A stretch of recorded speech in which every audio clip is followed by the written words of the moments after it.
Take a look at this video of Border Patrol agents in Los Angeles, fully decked out in military garb, loading into a rental truck. Penske truck rolled up and was telling folks that they were looking for 10 hard workers. And as day laborers gathered up, they took advantage of that opportunity and they rolled up the truck, and ICE just started popping out and trying to gather as many individuals as they could.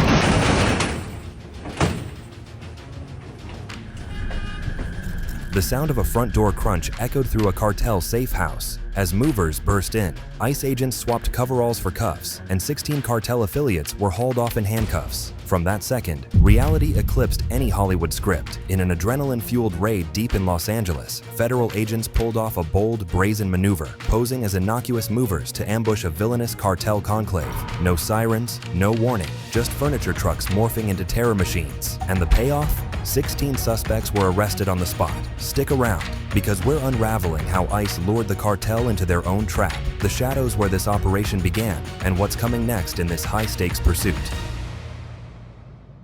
Meantime, federal agents stormed an area of the Westlake District conducting an immigration raid this morning. Early one morning, federal agents, disguised in moving truck attire, execute a swift and striking raid near a Home Depot in the Westlake area. Without warning, they burst from a Penske rental truck, guns drawn, sweeping up 16 individuals in a blur of motion and confusion. What looks like an innocent employment opportunity quickly becomes a high-stakes takedown as agents pounce, catching their targets entirely off guard. Videos from the scene capture the moment perfectly. Masked, heavily armed officers exploding from the back of the truck as people scatter in shock. This operation, dubbed Operation Trojan Horse, was more than a simple raid. It was an ambush designed for maximum surprise, using disguise and deception to dismantle cartel-linked activity at the heart of LA urban life. Not a siren in sight, just a vehicle, a ruse, and federal agents enforcing the law with precision. The Department of Homeland Security issued a statement saying, this morning Border Patrol conducted a targeted raid dubbed Trojan Horse in LA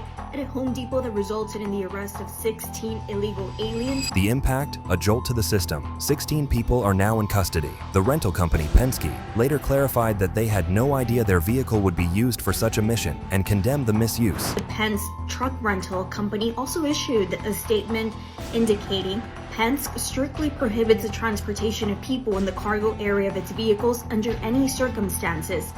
The company was not made aware that its trucks would be used in today's operation and did not authorize this. Meanwhile, civil rights groups raised alarms, pointing to court orders against indiscriminate raids targeting people based on appearance or location. From the silent complicit truck to the explosive reveal, we're riding the tension, question by question. Who was caught? What did they know? And what happens when a moving truck becomes the face of federal force?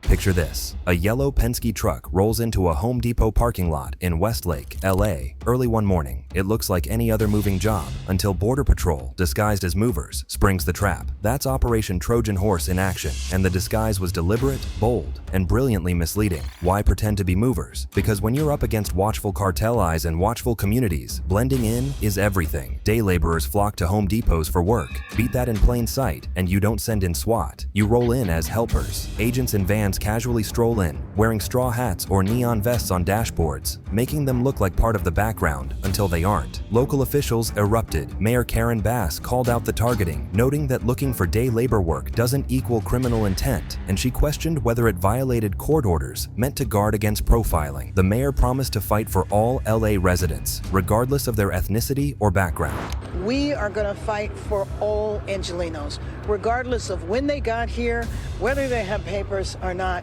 We are a city of immigrants, and this impacts hundreds of thousands of Angelenos. In under a minute, the helpers became hunters, the truck turned Trojan, and the everyday hustle became flashpoint enforcement. And just like that, ICE turned routine duty into an unforgettable ambush, and you'll stay tuned to see what fallout follows. Buckle up. 16 people, 16, were literally swept off their feet in this jaw-dropping ICE operation. In the early hours, at a Home Depot parking lot in LA's Westlake area, Operation Trojan Horse roared into action. When agents poured out of a disguised Penske truck, 16 individuals from Guatemala, Mexico, Honduras, and Nicaragua were detained on the spot. Now, what makes that number resonate? These weren't random shoppers. They were day laborers and street vendors congregating for work, and ICE labeled the sweep as targeting cartel-linked activity. While immigration officials cited cartel ties rise, civil rights groups pushed back hard. They warned that casting suspicion over everyday workers risked criminalizing labor itself, especially under a federal court order that prohibits sweeps based on appearance, language, or workplace. The people of Los Angeles stood strong, and this court order affirms that federal immigration officers, or the masked people, because in many cases we weren't sure who they were, cannot stop people based solely on their appearance, their race or ethnicity, the language that they speak, being present at certain locations, or the type of work that they do. So, 16 men and women seeking a day's wage suddenly found themselves in handcuffs, turning a parking lot into a pressure cooker scene. Agents swarming, neighbors watching, and cameras rolling, capturing every heartbeat of panic. That number, 16, does more than count detainees. It signals high stakes and a major impact on immigrant trust. Was it a clean bust or a blurred line between enforcement and profiling? As the dust settles, this isn't just a flash headline, it's a flashpoint in how big city operations collide with civil liberties. Next, we'll crack into how the intel was cooked up and whether there's more upheaval yet to come. The moment the back of that yellow Penske truck slammed open, the spell broke. Fast, 1 second, what looked like a line of day laborers responding to a job offer. The next, armed agents in masks burst out, transforming idle trust into instant chaos. Witnesses describe the scene as cartel cadres stunned, confused, cornered, caught in the meat grinder of an ambush that left everyone scrambling for cover.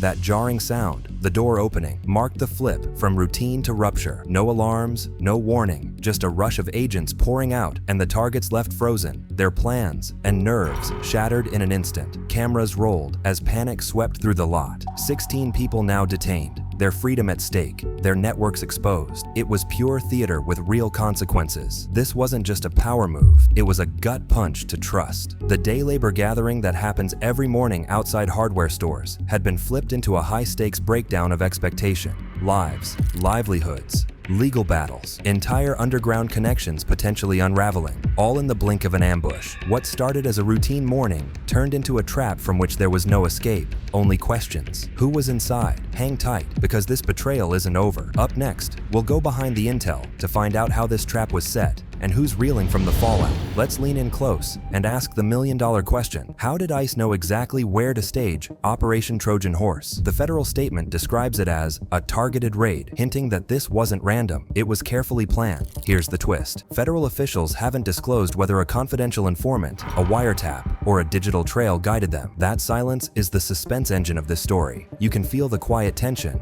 Who whispered this intel into federal ears? What we do know is that timing was precise and location was strategic. A Home Depot in Westlake where day laborers gather. The disguise, the arrival, the sudden sweep, it all points to intelligence, not instinct. And yet ICE and DHS have offered no clarity, saying only that it was targeted, deflecting follow-ups about the sources. Meanwhile, local leaders are pressing for answers. Los Angeles officials are exploring legal pushes in response, raising the possibility that intel lines might be crossing constitutional boundaries. But we have to fight to make sure that that court decision is actually implemented and followed. Because this morning when I woke up, I saw pictures of a raid. It's hard for me to believe that that raid was consistent with the court order that said you cannot racially profile, you cannot racially discriminate. What I saw on the video, what I saw on the pictures that were sent to me looked like the same guys chasing people through a Home Depot. That gap between what we see, agents bursting from a truck, and what we don't, where that intel came from, is the spark that keeps eyeballs glued to the screen. No matter the answer, that secret is the line leading us into the next chapter of the story. Stay tuned, because next, we track what happens when that intel becomes fallout, civil rights alarms, court battles, and a city demanding explanations. Los Angeles, sun, palm trees, and one of the most strategic cartel hubs in the Western Hemisphere. Far from a backwater, LA continues to serve as a crucial distribution and laundering hub, making today's bust feel like a strike at the heart of a shadow empire. The Sinaloa cartel and its factions have deep roots in Los Angeles, using local alliances and financial networks to transport fentanyl, meth, cocaine, and heroin across the US. In one massive case, federal agents in Southern California dismantled a network laundering over $50 million tied to the cartel through a covert Chinese banking group, showing how cartel money quietly sloshes through LA's economy. More broadly, LA's sprawling infrastructure, from LAX to sprawling ports, offers the perfect cover. According to ABC7, the massive luggage at the airport makes it a blind spot for drug trafficking, turning it into a global distribution center for narcotics. So when ICE covertly rolled up in a truck disguised as movers, they weren't crashing a random gathering. They hit a nerve in a system built to hide in plain sight. This raid stripped away the ordinary facade of a day labor spot and exposed how organized networks sleep in plain view. LA isn't just a city, it's cartel terrain. And today, ICE tore at one of its quiet seams. Up next, we dig into how those bundles of fentanyl and blurred identities tie into a larger national surge in seizures. We'll map what truly makes these networks tick. Think the dramatic Penske truck raid was a one-off? Think again. Instead, it's the spark that lit a broader wildfire across Los Angeles. Within days, similar targeted raids started popping up. One morning's raid hit Van Nuys at a Home Depot, and another unfolded at a car wash in Lakewood. Agents, again blending in as job-seeking helpers, rounded up more individuals, pushing the uncertainty and anxiety through the roof. That pattern didn't just raise eyebrows, it fueled public outrage. Not surprisingly, immigrant communities are reeling. A wave of protests erupted as people recognized the tactics playing out in different neighborhoods, and city leaders are calling it out. Overly aggressive, legally dubious, and deeply disruptive. Legal fire has followed. In the wake of the bust, advocacy groups and city officials are doubling down, pushing back on enforcement actions that seem to ignore a federal judge's clear order, banning racially or behaviorally profiling individuals in places like Home Depot lots or car washes. Meanwhile, local businesses aren't immune. In LA's Arts District, the beloved rooftop restaurant LA Cha-Cha-Cha recently announced it would close. Owners cited a dramatic drop in customers after ICE and National Guard deployments in nearby areas, and mounting economic pressure alongside rising social tensions. What started as a provocative raid has become a fulcrum for dominoes of disruption, spreading from laborers and businesses to legal courts and the heart of immigrant communities. And trust me, this chain reaction isn't done. Next, we'll break down how these actions echo into courtrooms, city halls, and dinner tables across LA. Just when you thought it was over, it got even more explosive. This wasn't a standalone stunt. It was the opening move in a much larger sweep. Federal sources revealed that ICE's LA deployment was more than a one-off. In fact, Border Czar Tom Homan disclosed that the operation was part of a broader crackdown on cartel-backed criminal activity like money laundering and tax evasion, targeting a network that runs deeper than street corners. That means what just happened could be followed by more lightning-quick moves. And that's why we're also looking for 1.4 million illegal aliens who already had due process and have an order removal on standby. Meanwhile, workplace raids have continued across Southern California, dropping like dominoes in garment factories, car washes, and Home Depot lots, raising the alarm that this Trojan horse may spawn far more aggressive ambushes ahead. But that's not all. The impact is reverberating beyond enforcement lines. As immigration sweeps intensified, studies show a staggering job loss in LA, with UC Merced identifying tens of thousands thrown out of work in the weeks that followed. So when we say chain reaction, we mean it. So what's next? Will cartel networks strike back, maybe through violence or infiltration? The walls may be cracking behind the scenes, and more surprises loom in every shift, every meeting, every parked truck. Fasten your seatbelt, because this bust wasn't the finale. It was just the opening chapter of a story that's still racing forward. What unfolded in that Home Depot parking lot wasn't just ICE versus cartel. It's a mirror held up to our neighborhoods, showing how quickly the familiar can feel dangerous. When movers turn into enforcers and everyday earners vanish in handcuffs, the cracks in our safety net widen. Families feel unsafe seeking work. Communities retreat indoors, and fear spills into everyday routines. Across Los Angeles, once animated sidewalks now hold a cautious hush, and the legal challenges are mounting. A recent operation hit just 5 days after an appeals court upheld a ban on indiscriminate raids, sparking urgent questions about civil rights, constitutional boundaries, and enforcement overreach. Activists, educators, and lawyers are racing to shore up protections, while communities organize around Home Depots, serving as both gathering halls and unexpected flashpoints. So, what does this mean for you, me, and our city? It's a call to stay alert and engaged. When tactics like these echo through public spaces, we all share the risk. Speak up, share what you learn, watch what happens next, and most importantly, stand with those who walk with heavier shadows than most of us. Want to stay in the loop as this story unfolds? Hit like, share your thoughts below, and subscribe. So when the next domino falls, you'll be right here to see it. Because in LA, when movers become the nightmare at your door, this isn't just news, it's every one of us.